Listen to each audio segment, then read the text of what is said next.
श्रद्धयाग्निः समिध्यते श्रद्धया हूयते हविः श्रद्धां भगस्य मूर्धनि वचसा वेदयामसि।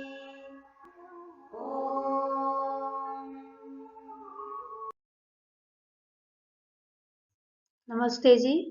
ही संस्कृतम शिक्षामही में आप सभी का हार्दिक स्वागत है। आइए नई कक्षा आरंभ करने से पहले हम पिछली कक्षा की आवृत्ति कर लेते हैं।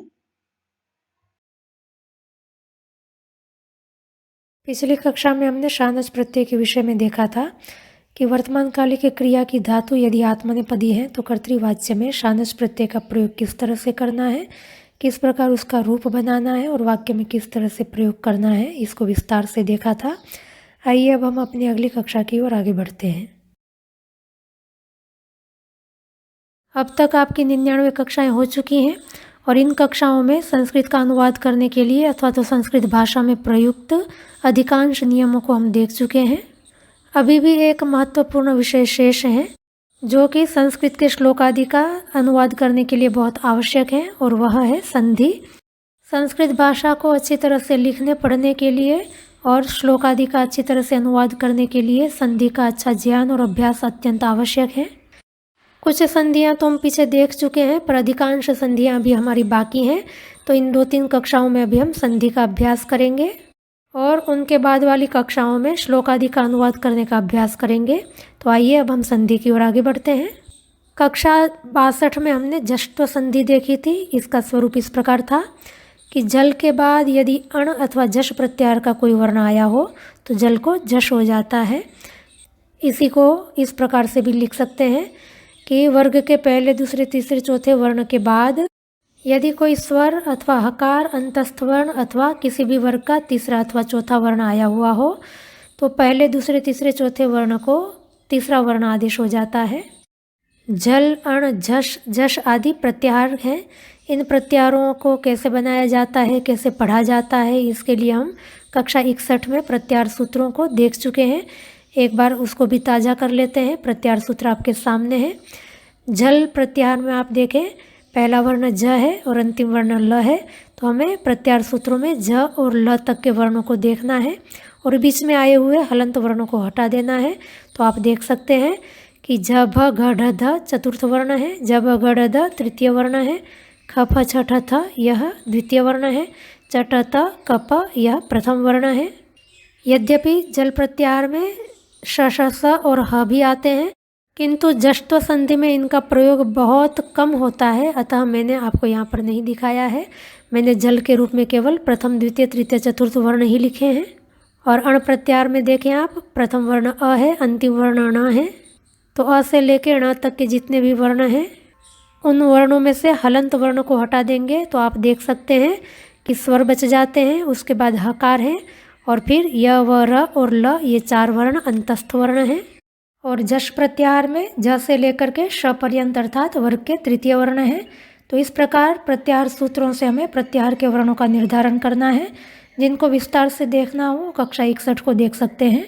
कक्षा 66 में हम ष्टुत्व संधि भी देख चुके हैं, उसको भी एक बार दोहरा लेते हैं क्योंकि इसी संधि के आधार पर हमें नई संधि सीखनी है। ष्टुत्व संधि का अर्थ है शकार और च वर्ग के योग में सकार को शकार हो जाता है और त वर्ग को च वर्ग आदेश हो जाता है। हमने केवल उदाहरण यहाँ पर त वर्ग को च वर्ग होने के ही देखे थे, सकार को शकार होने के उदाहरण हमने नहीं देखे हैं, वो आगे आने वाली संधियों में देखेंगे। एक उदाहरण लेते हैं जैसे कि सत जनः, तो यहाँ पर आप तकार देख सकते हैं, जल वर्ण है और ज जो है वो जश प्रत्याहार में आ जाता है, वर्ग का तृतीय वर्ण है, अतः जल को जश हो जाएगा अर्थात तृतीय वर्ण हो जाता है, तो सद जनः बनता है। अब सद जनः में जो दकार है वो त वर्ग का है और झकार है वो च वर्ग का है, तो च वर्ग के योग में त वर्ग को भी च वर्ग आदेश हो जाता है। दकार क्योंकि त वर्ग का तृतीय वर्ण है अतः च वर्ग का तृतीय वर्ण झकार आदेश होगा, तो संधि युक्त रूप बनेगा सज्जनः। दूसरा उदाहरण है जगत अम्बा। यहाँ पर जगत यह तकार है, जल है, उसके बाद अकार अण है, अतः जल को जश हो जाएगा, जश तो संधि हो गई, तो तकार के स्थान पर तृतीय वर्ण दकार आ जाएगा, जगदम्बा। अब यहाँ पर जो अम्बा का आकार है वो चवर्ग के अंतर्गत नहीं आता है, अतः यहाँ पर ष्टुत्व संधि नहीं होगी, केवल जस्त्व संधि वाला रूप रहेगा जगदम्बा। तो इस तरह से एक शब्द में एक संधि भी हो सकती है, एक से ज़्यादा संधियाँ भी हो सकती हैं। जितनी भी संधियाँ संभव है वो सब हमें करनी होती हैं। तो आइए अब हम नई संधि की ओर आगे बढ़ते हैं। संधि का नाम है षष्ठोटी। वैसे तो यह पाणिनीय व्याकरण का सूत्र है, पर छोटा सा होने से संधि को भी षष्ठोटी ही कह देते हैं। क्योंकि यहाँ पर छकार आदेश होना है इसलिए इसको आप छत्व संधि कहना चाहें तो कह सकते हैं, पर पाणिनीय व्याकरण में ये षष्ठोटी के नाम से ही बताई जाती है। षष्ठोटी संधि कब करनी है? तो जय के बाद, जय अर्थात वर्ग के चौथे, तीसरे, दूसरे, पहले वर्ण, इसके बाद आए हुए शकार को, तालव्य शकार को छकार आदेश हो जाता है यदि शकार के बाद अट प्रत्याहार का कोई वर्ण हो। प्रत्याहार सूत्र आपके सामने है, आप देख सकते हैं। अ से लेकर के ट पर्यंत आप बीच में अच प्रत्याहार आ गया और उसके बाद ह, य, व, र, तो इतने वर्ण अट प्रत्याहार के वर्ण कहलाते हैं। और जय में भी आप देख सकते हैं, झ से लेकर के य पर्यंत झ, भ, घ, ढ, ध वर्ग के चतुर्थ वर्ण है। इसके बाद जब, गढ़, द यह वर्ग के तृतीय वर्ण है और फिर द्वितीय वर्ण और प्रथम वर्ण है। प्रायः षष्ठोटी संधि से पहले ष्टुत्व संधि होगी और उसके बाद षष्ठोटी होगी। ष्टुत्व संधि अभी हमने देखी और षष्ठोटी का स्वरूप बनेगा जय के बाद यदि शकार हो और शकार के बाद अट प्रत्याहार का कोई वर्ण हो तो शकार को छकार हो जाएगा। जय अर्थात वर्ग के प्रथम, द्वितीय, तृतीय, चतुर्थ वर्ण, इसके बाद शकार और उसके बाद अट अर्थात अच प्रत्याहार का कोई वर्ण हो अथवा तो ह, य, व, र हो तो हमें शकार को छकार आदेश कर देना है। आइए उदाहरण से समझते हैं। शब्द है श्वास उत श्वासः। तो श्वास उत, यहाँ पर सकार उत्तरवर्ती जो अकार है और उकार है उन दोनों के बीच में गुण संधि होकर के ओकार हो जाएगा। फिर उत का तकार और श्वास का शकार, यहाँ पर ष्टुत्व संधि होगी। तकार तवर्ग का शकार के साथ योग होने से तवर्ग को चवर्ग आदेश हो जाएगा। तो तवर्ग का तकार प्रथम वर्ण है तो चवर्ग का भी प्रथम वर्ण चकार हो जाएगा। तो रूप बनेगा श्वासोच्च श्वासः। अब हमें षष्ठोटी करना है। चकार जो है वो जय प्रत्याहार के अंतर्गत आ जाता है क्योंकि चवर्ग का प्रथम वर्ण है। उसके बाद तालव्य शकार है और तालव्य शकार के बाद अट प्रत्याहार का वर्ण वकार है। वकार अट प्रत्याहार के अंतर्गत आ जाता है, अतः शकार को अब छकार हो जाएगा तो संधियुक्त रूप बनेगा श्वासोच्छ्वासः। वाक्य में इस तरह से प्रयोग करेंगे। देखो तो श्वासोच्छ्वास चल रहा है क्या? पश्यतु श्वासोच्छ्वासः चलति किम? श्वासोच्छ्वास में श्वास का मतलब है अंदर सांस लेना, उच्छ्वास का मतलब है सांस को बाहर छोड़ना, तो दोनों मिलकर के श्वासोच्छ्वास शब्द बनता है। यद्यपि इस वाक्य में यह एक शब्द के रूप में प्रयोग हुआ है, पर यदि हमें षष्ठोटी संधि का पता हो तो हमको अच्छी तरह से पता चल सकता है कि ये श्वासोच्छ्वास यद्यपि दिखने में तो एक शब्द है पर वास्तव में इसके अंतर्गत दो शब्द हैं। इस प्रकार संस्कृत को अच्छी तरह से समझने के लिए संधियों का ज्ञान होना अत्यंत आवश्यक है। आइए और उदाहरण देख लेते हैं। तत्शांतम, तो यहाँ पर भी पहले ष्टुत्व संधि करेंगे। तकार का शकार के साथ योग होने से तकार को चवर्ग आदेश हो जाएगा अर्थात प्रथम वर्ण चकार आदेश हो जाएगा, तो ष्टुत्व संधि युक्त रूप बनेगा तच शांतम। अब षष्ठोटी संधि करेंगे। चकार जय वर्ण के अंतर्गत आ जाता है, उसके बाद शकार है और शकार के बाद आकार है जो कि अच होने के कारण अट प्रत्याहार के अंतर्गत आ जाता है, अतः अब हमें शकार को छकार कर देना है। इस प्रकार षष्ठोटी संधियुक्त रूप बनेगा तत्शांतम। ऐसा ही दूसरा शब्द है तत्शिवम। तो पहले ष्टुत्व संधि करेंगे तो ष्टुत्व संधियुक्त रूप बनेगा तत्शिवम। अब यहाँ पर चकार जय के बाद तालव्य शकार है और शकार के बाद इकार है जो कि अच होने से अट प्रत्याहार के अंतर्गत आ जाता है, अतः शकार को छकार होकर के षष्ठोटी संधि वाला रूप बनेगा तत्शिवम।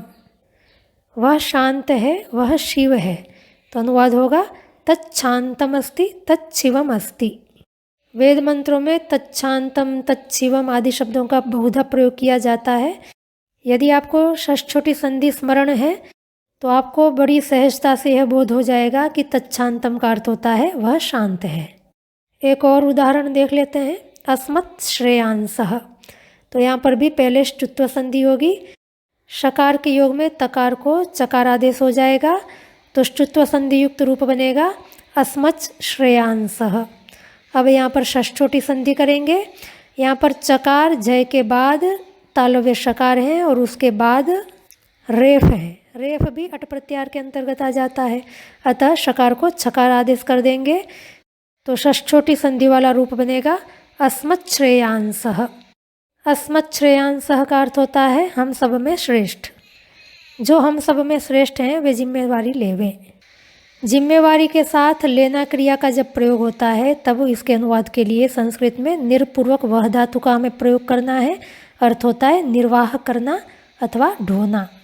और जिम्मेवारी को संस्कृत में दायित्व कहते हैं, अकारांत नपुंसकलिंग प्रातिपदिक है। अतः अनुवाद होगा ये अस्मत् श्रेयांसः सन्ति ते दायित्वं निर्वहेयुः। तो इस प्रकार आशा करती हूँ आपको षष्ठोटी संधि अच्छी तरह से समझ में आ गई होगी। आगे नई संधि देखते हैं। अनुनासिक संधि। जय के बाद यदि यम हो तो जय को वर्गीय यम हो जाता है। इसी को इस प्रकार लिखेंगे। जय प्रत्याहार में वर्ण आते हैं वर्ग के प्रथम द्वितीय तृतीय चतुर्थ वर्ण। उसके बाद यम अर्थात वर्ग के पंचम वर्ण हो तो जय अर्थात वर्ग के प्रथम द्वितीय तृतीय चतुर्थ वर्ण को वर्गीय का मतलब होता है अपने वर्ग का, यम अर्थात पंचम वर्ण हो जाता है। तो सूत्र के रूप में इस तरह से लिख सकते हैं। जय के बाद यम हो तो जय को अपने वर्ग का यम हो जाता है, अर्थात वर्ग के प्रथम द्वितीय तृतीय चतुर्थ वर्ण के बाद वर्ग के पंचम वर्ण हो, किसी भी वर्ग का पंचम वर्ण, तो प्रथम द्वितीय तृतीय चतुर्थ वर्ण को अपने वर्ग का पंचम वर्ण आदेश हो जाता है। जो वर्ण कुछ मुख से और कुछ नासिका से उच्चरित होते हैं उन वर्णों को अनुनासिक कहते हैं। पंचम वर्ण को अनुनासिक कहा जाता है, इसलिए इस संधि को भी अनुनासिक संधि कहते हैं। उदाहरण से समझते हैं। उत्नति ही तकार तवर का प्रथम वर्ण है अतः जय है। उसके बाद नकार आया हुआ है जो कि यम है, तवर का पंचम वर्ण है, अतः अब तकार को यम हो जाएगा अर्थात अपने वर्ग का पंचम वर्ण हो जाएगा। तो त वर्ग का पंचम वर्ण है न, अतः अनुनासिक संधि होगी उन्नति ही। दूसरा उदाहरण है उत्नयति। यहाँ पर भी ठीक वैसी स्थिति है, अतः अनुनासिक संधि होकर के रूप बनेगा उन्नयति। उत्पूर्वक नि धातु उन्नति करनार्थ में है। नयति से पूर्व हमें उत उपसर्ग जोड़ना है, पर क्योंकि अनुनासिक संधि हो जाएगी अतः रूप बनेंगे उन्नयति उन्नयतु। और लंग लकार में ध्यान रखेंगे क्योंकि लंग लकार में नि धातु का रूप बनता है अनयत। तो अब तकार के बाद नकार नहीं आएगा, अकार आएगा, अतः यहाँ पर अनुनासिक संधि नहीं होगी, अतः रूप बनेगा उदनयत। विधिलिंग में रूप बनेगा उन्नयत और लृट में रूप होगा उन्नेष्यति। अनुनासिक संधि यदि हमें पता है तो हम बिना गलती के उत्पूर्वक नि धातु के रूप चला सकते हैं। तो यहाँ पर भी आप देख सकते हैं कि संस्कृत को यदि हम शुद्ध स्वरूप में सीखना चाहते हैं, बोलना लिखना चाहते हैं तो संधि कितनी आवश्यक है। आगे उदाहरण है उत्माद्यति। यहाँ पर भी तकार जय के बाद मकार पंचम वर्ण है पवर का, अतः यम है, अतः जय को अब यम हो जाएगा अर्थात तकार के स्थान पर नकार, तो रूप बनेगा उन्माद्यति। उत्पूर्वक मद धातु उन्मत्त होना, पागल होना इस अर्थ में प्रयोग की जाती है। मद धातु के रूप शिव धातु के अनुसार चलेंगे तो बाकी के रूप आप स्वतः बना सकते हैं। पांचों लकारों के प्रथम पुरुष एक वचन के रूप इस प्रकार बनेंगे उन्माद्यति उन्माद्यतु उदमाद्यत उन्माद्येत उन्मदिष्यति। आगे उदाहरण है वाक्मयम। ककार कवर का प्रथम वर्ण होने से जय प्रत्याहार के अंतर्गत आ जाएगा और मयम का जो मकार है वो पवर का पंचम वर्ण होने से यम प्रत्याहार का है, अतः अब जय को यम हो जाएगा अर्थात कवर का पंचम वर्ण ङ हो जाएगा। तो अनुनासिक संधि युक्त रूप बनेगा वांगमयम। वैदिक वांगमय शब्द आपने खूब सुना होगा, तो वांगमय शब्द इस तरह से बनता है। आगे उदाहरण षट्मुखः। टकार टवर का प्रथम वर्ण होने से जय है और मुख का मकार यम है, अतः टकार को अपने वर्ग का पंचम वर्ण णकार हो जाएगा, अतः अनुनासिक संधि युक्त रूप बनेगा षण्मुखः अर्थात 6 मुख वाला। आगे उदाहरण है सदमति ही। दकार जय के अंतर्गत आ जाएगा, त वर्ग का तृतीय वर्ण है और मति में जो मकार है वो पवर्ग का पंचम वर्ण होने से यम है, अतः जय को यम अर्थात अपने वर्ग का पंचम वर्ण हो जाएगा, तो दकार के स्थान पर नकार हो जाएगा। अनुनासिक संधि युक्त रूप बनेगा सन्मति ही। वाक्य में भी इस संधि का प्रयोग इस प्रकार करेंगे, अजाम घ्रामात नयति। तो घ्रामात का जो तकार है वो जय है, उसके बाद नयति का नकार यम है, अतः जय को अपने वर्ग का पंचम वर्ण अर्थात नकार हो जाएगा। तो वाक्य इस प्रकार लिखा जाएगा, अजाम ग्रामान नयति।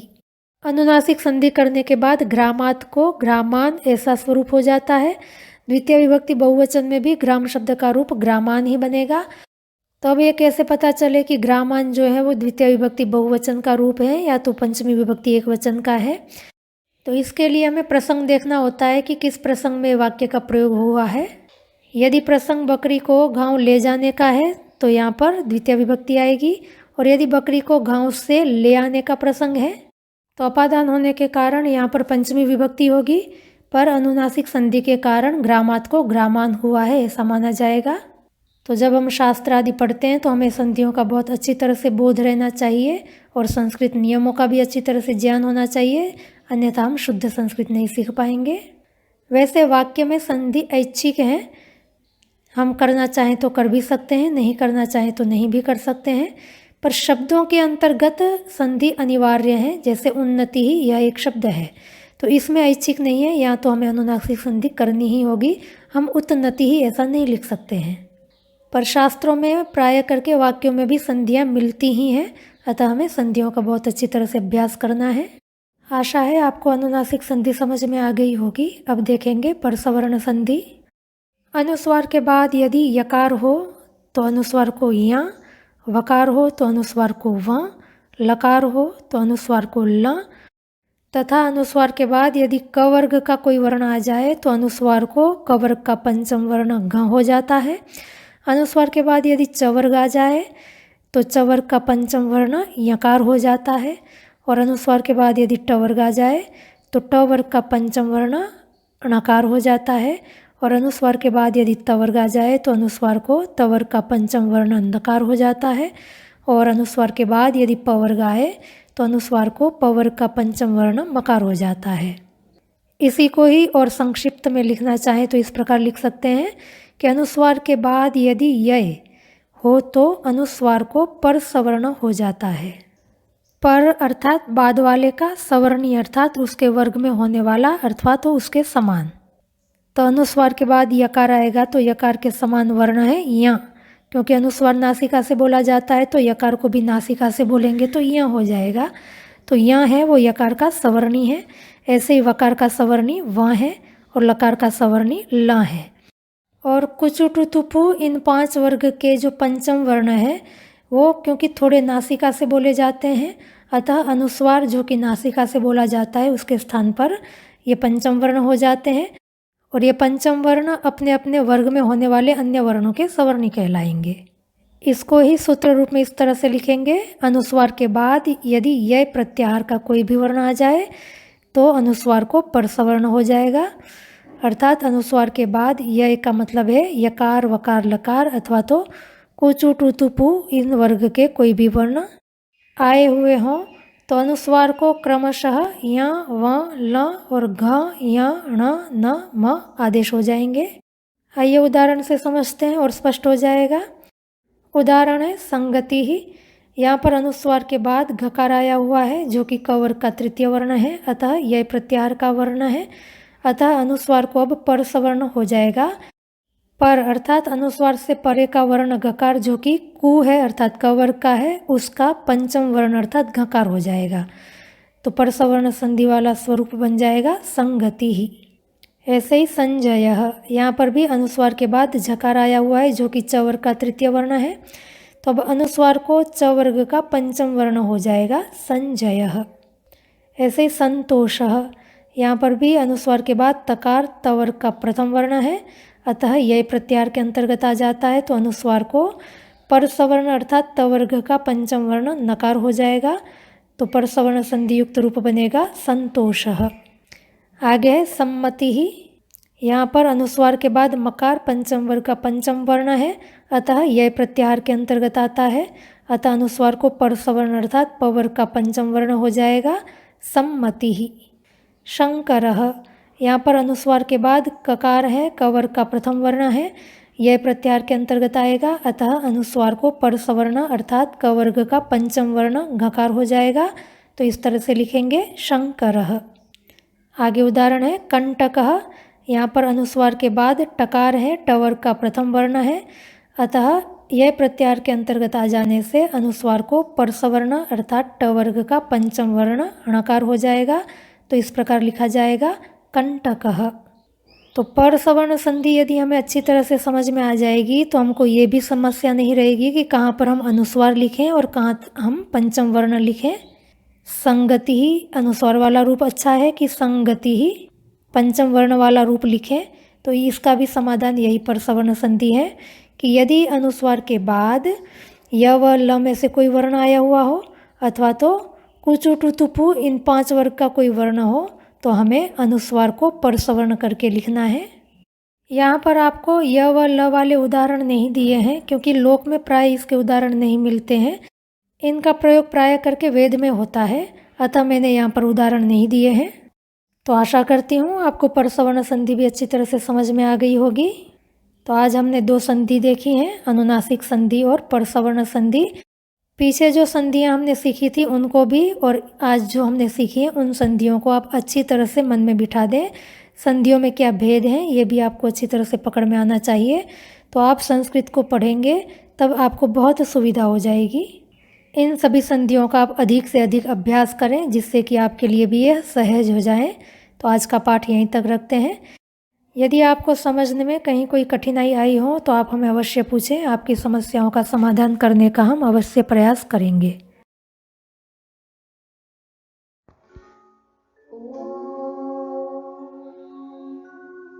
श्रद्धां प्रातर्हवामहे श्रद्धां मध्यं दिनं परि श्रद्धां सूर्यस्य निम्रुचि श्रद्धे श्रद्धापये हनः।